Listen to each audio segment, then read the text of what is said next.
On this week's episode of the Marketing Expedition podcast, I get to speak with Darshan Mehta, and he's the founder of iResearch.com, an insights platform to quickly and affordably extract insights from consumers all over the world, and ConnectQik.com, an app for instant connections and engaging interactions.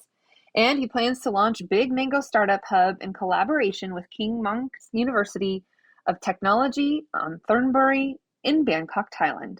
In addition to his roles at iResearch and ConnectQik, Mr. Mehta has taught at the George Washington University in Washington, D.C., at the University of Gothenburg in Sweden, and the Thammasat University in Thailand, and Sciences Po in France, and the Franklin University in Switzerland. Darshan's book, Getting to Aha, Why Today's Insights Are Tomorrow's Facts, is being released this year. So you're in for a treat. We've got lots of quotable moments from him. But before we get to that, let's talk about I Buy Direct. That's EYE, like for your eyes. I Buy Direct. It's an offer to get your frames and glasses with 2-day delivery. And you can sign up using my link at peppershock.com/offers, and you'll get $10 in EBD credits just for creating an account. Seriously, that's all you got to do. And then you can use those $10 with different offers as well, 15% off plus free shipping, or 25% off frames and 50% off of lenses and designers. Thank you so much. And go to peppershock.com/offers and get your $10 off your I Buy Direct glasses. I have them. They're great. They work well. First, I was a little nervous, but it worked out. And now I actually did multiple pairs. So I have ones that match with whatever I'm doing. And now it's time for your marketing essentials moment, the essentials that you need to build your brand and your bottom line. So I wanted to dig in just a little bit more in what your GTM might be, your go-to-market strategy, just things to think about as you put together your strategy and what you're going to do to think about all of the efforts and things that you're going to put together. So if you want to start with a GTM, your go-to-market strategy, then you're going to think about your business case. What is it that you're trying to solve? What audience are you trying to market to? What is it that you want to do in your market space and place? Are you identifying a problem and solving it? Are you even creating something that people don't even know that they have a problem? And so until you can educate them and allow them to understand what it is that you're solving, what kinds of things can you think about with this target audience that you want to attract? And it can change too as you start to dig in and do some research and understand your market and your client and what motivates them to buy from you, and thinking about the journey that they're going to go through in order to find you and get to what it is that you have for them as a product or service. And what are you going to do to test it out? Once you've got this ideal client in mind and you're thinking about all the ways that you're going to reach them, now you want to test it out. And whether it's surveying or focusing or doing some beta testing or a pilot program or whatever it is you want to call it, what is it that you're going to do to glean from that information before you go really big, right? You want to make sure that you've tested the messaging, the meat of the presentation that you're going to present to them, the experience that you want them to have when they buy from you, right? So think about what is it that you're going to do as you're putting this plan together.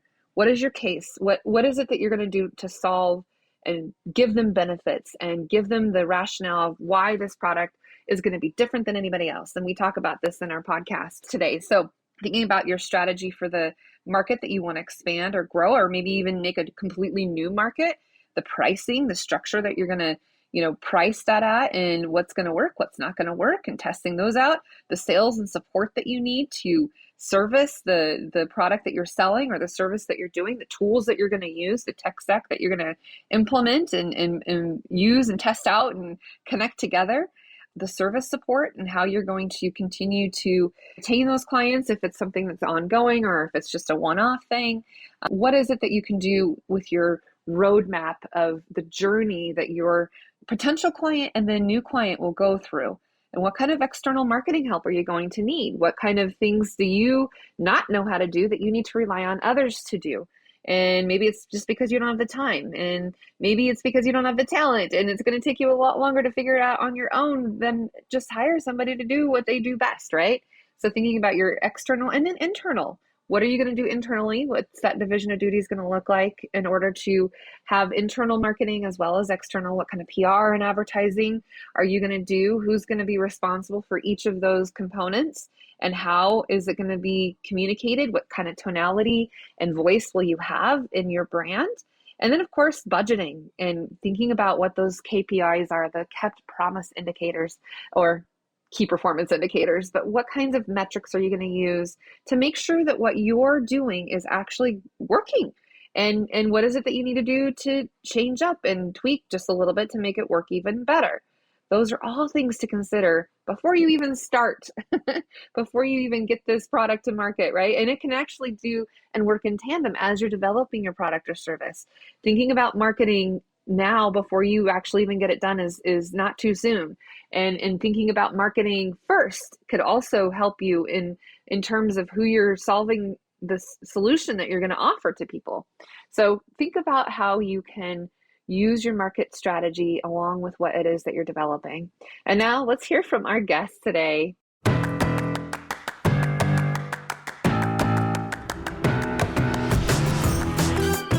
Welcome to the Marketing Expedition Podcast, an auditory journey through the latest in marketing, branding, and advertising. Now, here's your Marketing Expedition guide, Ray Allen. Welcome to the Marketing Expedition Podcast. I'm your host, Ray Allen. I'm the president and CEO of Peppershock Media and the founder of the Marketing Expedition community. And today's guest, we have Darshan Mehta. Welcome to the show, Darshan. Thank you, Ray. Pleasure to be here. Excellent. So let's just tell our audience a little bit more about you and what got you to where you are now. Sure. I was born in India and I came to the US when I was 4. And I realized in college that I really like solving case studies. And I like, ferreting through all the noise that we have in business and getting to what I think is the bottleneck or the real issue. And so I really liked it. I went into consulting, management consulting, and then I veered my way towards branding, marketing, advertising, and market research. And I've been doing it for 20 some years.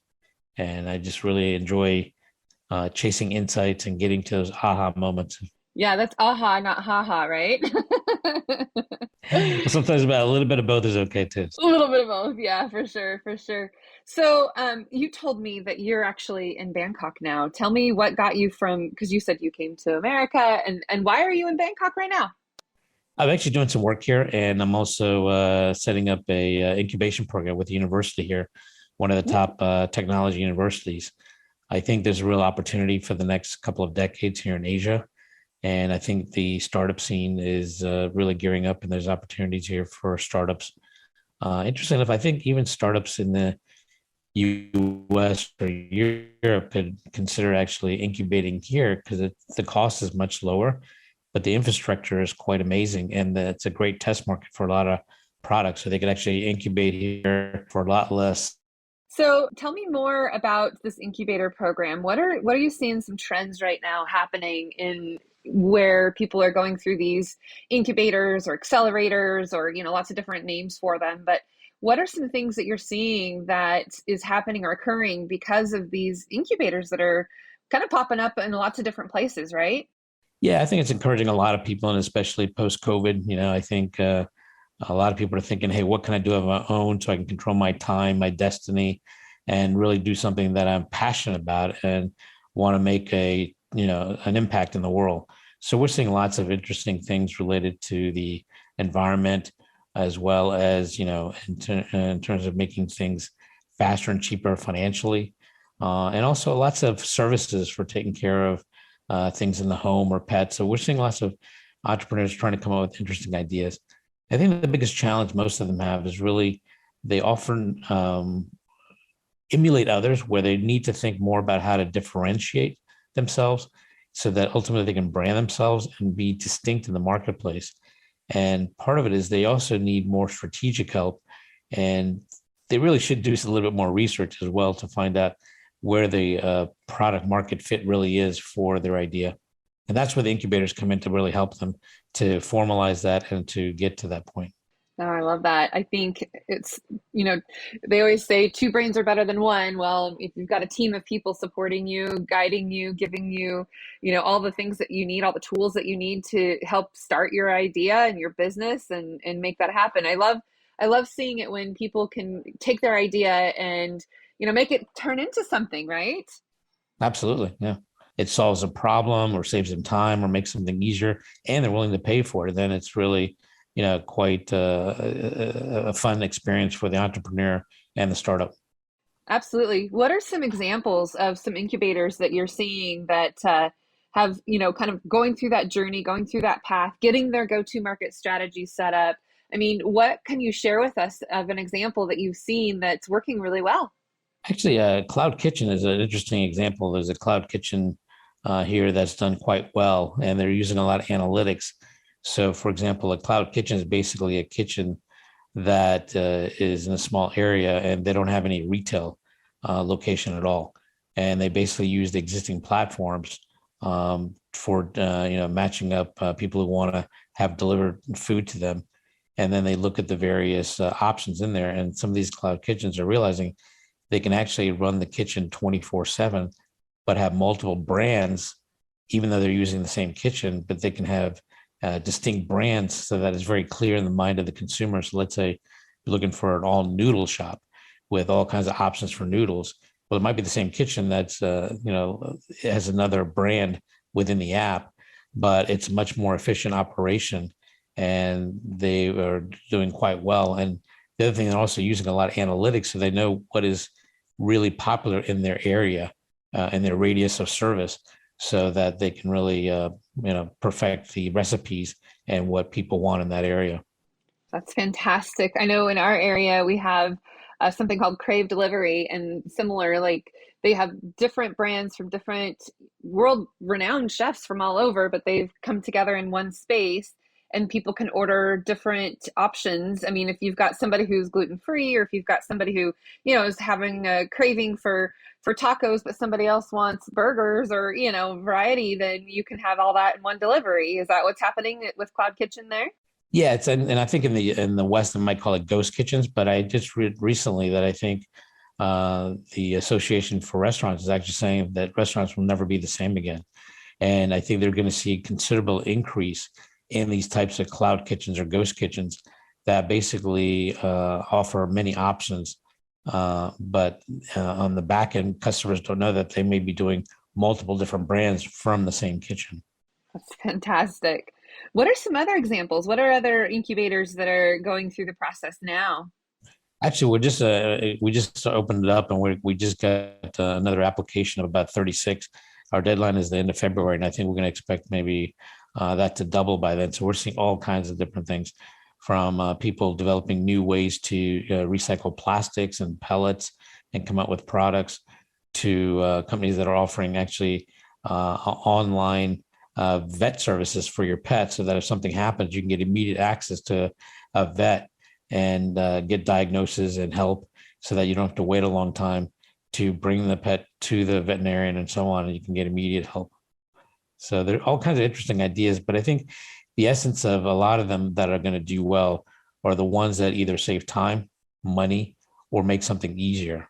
And I think, if they can do one or all three of them, they're going to be quite successful, especially if they can do all three. But I think if they can add another component, which is actually evoke an emotion with what they're offering in terms of the product or service, then I think their ability to become successful multiplies considerably. And I don't know what that factor is. It could be 6x, 10x, 12x. I'm not sure. It depends on the emotion they evoke, because then they're going to not only have a very satisfied customer, but more than likely, they're going to share that experience with others, which is going to accelerate their growth. That's fantastic. It seems like the more conveniences that we can get, the more the consumers just want all of those convenience. And like you said, the emotion that they bring and the ability to serve those and solve those problems that people may not even know that they have yet until it's introduced to them, right? Yeah, and I think a lot of things that are changing now is I think consumers are now buying experiences versus just products. And they're looking at experiences. They may even get, let's say, going to an amusement park, but they're looking at, let's say, the way they're waiting in a line, and that experience is made very entertaining, fun, engaging. They're actually expecting that in other areas as well. It may not be related to an amusement park, but in other areas. So, people are looking for more experiences to distinguish your product and service. And if you can really deliver on that, I think you're going to be successful. Absolutely. We went to Disneyland and same thing with the idea of the app to be able to, you know, get your place in line so you didn't have to stay in line as long because you knew the timing of when you could go on that ride. And you're right, they had games and things that you could do on the app and, things to kind of pass the time by that made it more interesting or fun. And you're not just standing in line in the hot heat, right? Well, I think I read recently that, they have a Harry Potter ride. And most people actually just go to wait in the line for 45 minutes and actually skip the ride. But they find the wait in the line so interesting and engaging with all the things we're doing that it's really interesting that they're actually there for the experience of the wait versus the actual ride. It's a whole new world back, when I was younger, it wasn't like that. You just waited in line. There was no fast pass. There was no, games to play along the way. You're right. So, okay, let's talk a little bit more about you and kind of your journey. I read your bio. I mean, there's lots of wonderful things in there that you've done and accomplished. What do you think that if you knew what you know now, if you knew back then, what's that thing that you wish you would have known that you could have told yourself a few years ago? Sure. The younger version of myself. I recently read a book called Getting to AHA, where I said today's insights are tomorrow's facts. And I wish I'd have had that revelation much earlier on because it would have really helped quite a bit. And basically, what I've learned over the years in pursuing insights for clients and customers is they're really all around us.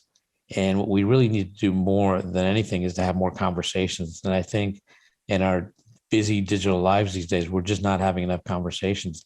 But those insights are just kind of laying around, as I say, waiting to be tapped into. And I wish I'd known that much earlier on. I think that would have been very helpful. Okay, so all of those that are listening now, they need to pay attention to that early on, right?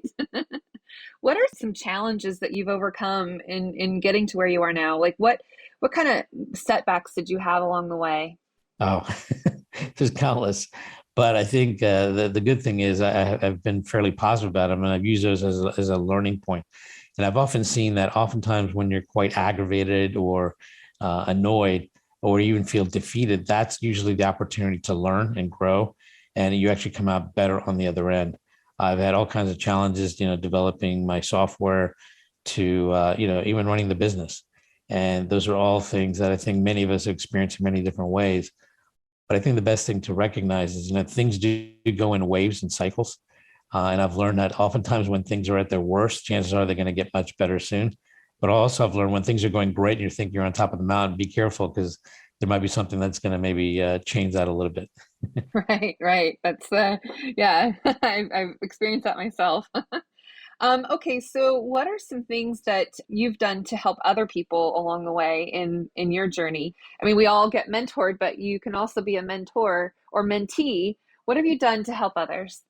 I've done a lot of teaching where I've helped students become better presenters on how to do pitches, but also just better presenters in terms of visual and in their content. And that's something I've really enjoyed doing. I've tried to do consulting about 80% of the time and then teach about 20. And I've learned that when you teach, you actually get a 360 perspective on the subject matter. And it's a great way to give back. And the thing is, students really keep you on your toes, right? They bring up new, fresh ideas and perspectives that challenge and make you think. And one of the things I really enjoy teaching them is the Q&A portion of doing presentations. Because as you know, a lot of times the Q&A part can actually make or break an entire presentation. And the challenge there is to think on your feet, but also to make sure you answer the questions and do them with a professional, composed manner. Because you're always going to get those one or two questions that are like doozies or they're attacking you. Yeah. But I always tell students, maintain your composure and, treat every question as if it's the best question you've ever had. Yeah, no, I love that too. And you're right. Teaching absolutely gives you that view of, being able to learn from your students just as much as the students get to learn from you if you're open to it, right? Exactly. Yeah. And I also teach a class at Boise State once a week, a marketing class, and it is refreshing to know what these young minds, and not all of them are young, but the young minds can bring and share with you, and what's happening and trending in their world, right? Because they're most of them are out of high school, and I teach juniors and seniors, so they're getting a little bit older and ready to start to, think about their career and giving those, career advice. So if you were in that position where you were able to tell somebody who's about to embark on their career right after college, what are some tips or things that you could think to say to them if they were about ready to graduate and you could share your wisdom? What would you say? I would say that they should really think about, instead of following the traditional path, get the job, do this, and the path that society gives you, they may want to actually think about what lifestyle they want. In other words, set their North Star and say, hey, this is what I want to be doing, living, and this is the kind of lifestyle I want 5 years from now. And once you do that, then I think you'll make a lot of decisions to try to get to that point. Because when you're young and you still haven't had a lot of commitments and you're coming out, that's the time when you can actually shape and mold your lifestyle. And I believe that, necessity is the mother of inventions. So if you kind of map out the type of lifestyle you want, then I think you can then make decisions to try to get there. But oftentimes people follow a traditional path and later on decide, hey, I don't really like what I'm doing. I'd rather be doing this, or I'd rather have this as my lifestyle. And sometimes that becomes a little bit harder to shift or change later on. That's good advice for sure. Since we are going on a marketing journey, and I know you have a wealth of knowledge in this area, what are some things that once you have your incubators and maybe some others that you've, counseled before or coached or consulted with before, what are some kind of primary basic, things that we can think of when we're about to go on that journey and do a market strategy that, enters the marketplace? I mean, what are just some thoughts that come to mind that we can share with those who might be thinking about, starting their own business? Sure. I think, we live in a very hyper competitive environment. In many ways, you're not only just competing with the person down the street or in the same state, you may be competing with someone around the world. So I think the real key to being successful over the long run and to thrive versus just surviving is you really need to differentiate yourself. And that requires also innovating on a constant basis. And I think that requires a couple of different things mindset wise. In some ways, you really can't control what competitors are going to do, but you can control what you do. So I would encourage you to have the mindset of become your biggest competitor. And it's okay if you become obsolete because you've introduced a new product, that way you control it. But I think if you, strive to innovate, to differentiate and become your biggest competitor, you're going to be on a path to actually thrive versus just survive. Wow, that's a quotable moment right there. I love it. Innovate to differentiate. That's awesome. Parting thoughts. I wanted to talk more about your book and where people can, get that information, but just give us a brief overview. You touched base on it a little bit, but getting to aha, correct? Yeah, basically what I'm trying to do is I share a lot of examples and stories in the book to try to tell you how some companies have had aha moments and others have not, and what's happened to them as a result of it. But I also talk about certain trends that I think are happening. One of them I talked about is people are buying experiences versus products these days. And I think, when you need to change maybe the mindset of what you're going to be doing with your brand and think about experiences. And, experience starts from the very beginning, from when they even discover or think about your category, your product, and even before maybe they even heard of your brand. But then it extends all the way through post-purchase and the experience they're going to have in the long run. And ultimately, you really need to think about having relationships with your customer, because ultimately you want to build trust. And if you can, build a trust and a relationship with your customers, they're going to be loyal. And that's the key to, again, as we talked about a minute ago, thriving. And the other thing I talk about innovation-wise, I think there's a real trend going on where we are seeing blending of things. For example, who would have guessed, putting Doritos and Taco Bell together? But when they did, it was such a hit, and it just made common sense. And I think you're going to see things like that happening. And even, in teaching, I'm sure you've seen this. A lot of the students that I teach now, they're coming from multicultural backgrounds. Their parents are from two different countries, and these kids have traveled and seen a lot of the world at a very young age. So I think you're seeing a lot more. You're seeing it in restaurants, right? Fusion cooking and stuff. So I think you got to see more and more things that are being combined to create new products, new experiences, and even new tastes. Yeah, you're absolutely right. I like that thought a lot about how everyone is from different cultures, different backgrounds coming together. And yeah, with now mixed in with the culture, of America, the melting pot of America that's coming through. It's fascinating and fun to see. And the food, I mean, oh my goodness, I can only imagine the food where you're at right now. Tell me about that. Well, I have to tell you, if you've never been to Thailand, I think it's one of the places where that's the best mix of East and West. And you can literally get any cuisine you want here that's really top notch. I've had some of the best Italian food here, French food. It's quite amazing because you have a lot of expats that come from all over the world, and they really have amazing food, and they're quite innovative. There's always something new going on in the food scene here. So if you like to travel and you enjoy good food, Bangkok and Thailand in general is definitely a good option to consider. Oh, I'm getting hungry. Apparently it's lunchtime here. So, well, thank you so much. And Darshan, can you share how people can get a hold of you and your book and all things that you're doing now? Sure. Getting to AHA is available on Amazon. And you can also come to my website or just send me an email directly at dm@iresearch.com. Excellent. All right. Any parting thoughts, last words of wisdom for our marketing expedition that we're going on here today? I think we tapped into quite a few of them. So thank you very much. It was a great conversation. I enjoyed talking to you. Absolutely. Thank you so much for joining us. And for those of you who are listening now, the best thing that you could do for both of us is give us a review, share this out with the world, and go buy the book. I'm looking forward to being able to read it too. Thank you very much, Ray.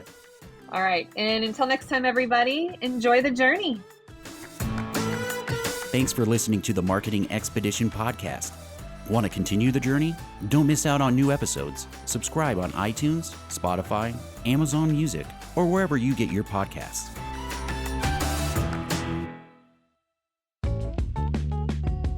Wouldn't it be great if there was one place you can go to get all the latest information and tips about marketing and advertising?